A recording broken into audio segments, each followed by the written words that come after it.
The names of the months of the year, as you know them today, come from ancient Rome.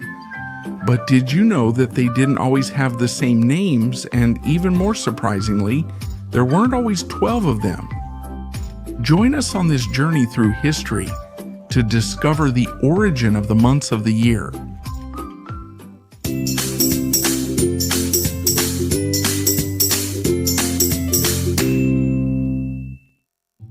The year originally began for the Romans in March, which was considered the first month when the weather started to improve with the end of winter.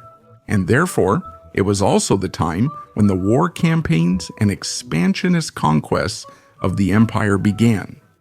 That's why the Romans named this month Martius, since it was dedicated to the god Mars, or Martis in Latin, the god of war. Later, it evolved in Vulgar Latin as Martio, and finally in Spanish as Marzo, which is the current name. The following month was called Aprilis. Here, experts still can't agree, as they debate between two theories about the origin of this name. The first refers to the Latin verb aprire, which means to open, since it would match the month when flowers bloom and the land is prepared for fertility. The second theory points to the origin in the Greek word apros, which means foam, from which the goddess Aphrodite emerged, and it would correspond to the Etruscan goddess Apru, the goddess of beauty and love.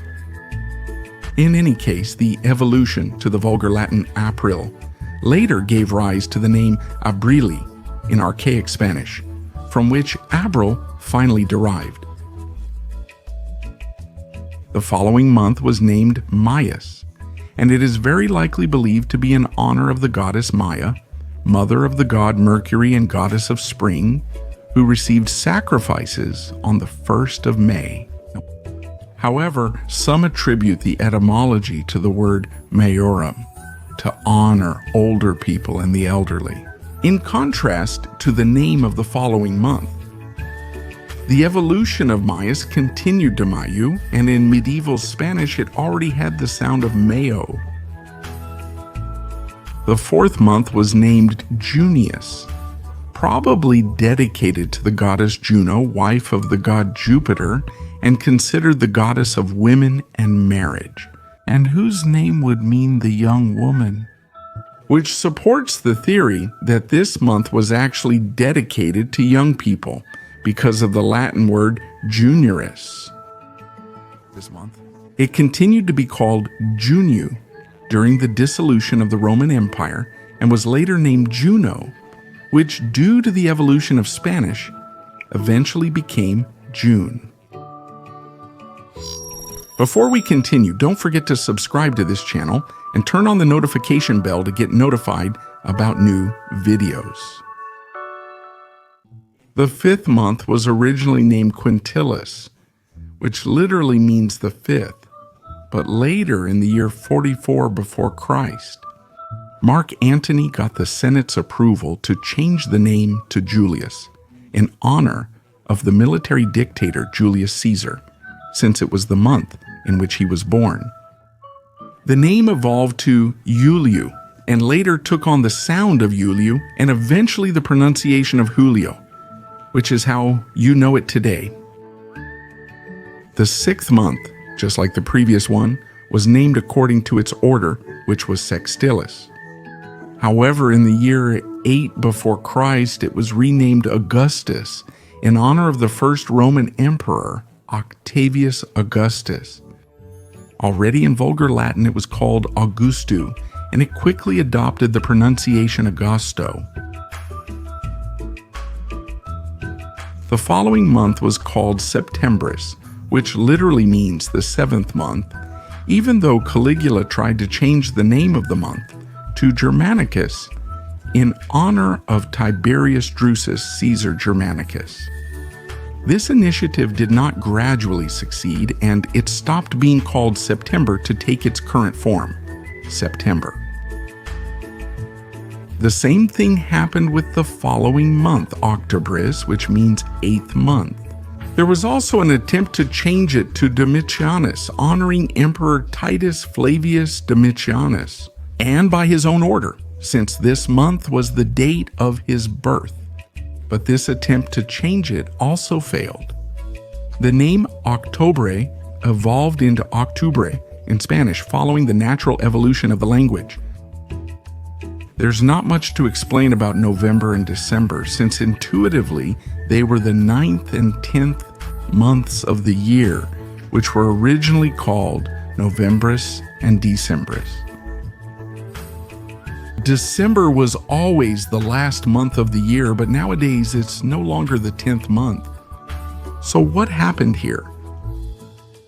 The primitive Roman year only had 10 months and didn't match the astronomical cycle.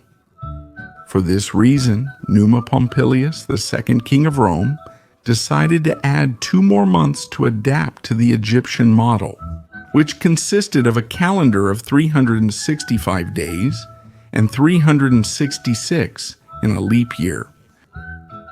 The first month to be added was called Januarius, which means dedicated to the god Janus, or Janus in Latin, who was a purely Italic deity with no equivalent in other cultures, and who was the god protector of doors and entrances. And this could explain its etymology, since the Latin word used for door was ianua, and this root is still preserved in Sardinian as lana, which means door, and chanella, or janella, which in Galician Portuguese means window, which could have derived from small door. The evolution of the current word began to derive from Ianuario, which then became Ionario, later Ionario Janero, until it took the current term Enero.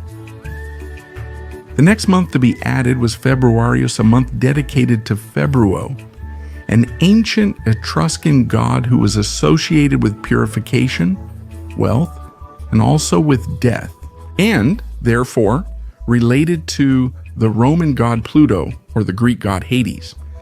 It is said that this month was dedicated to him to appease his anger and gain his benevolence. The evolution of this name went from Febrario, then Febrero, which later became Febrero, and finally Febrero.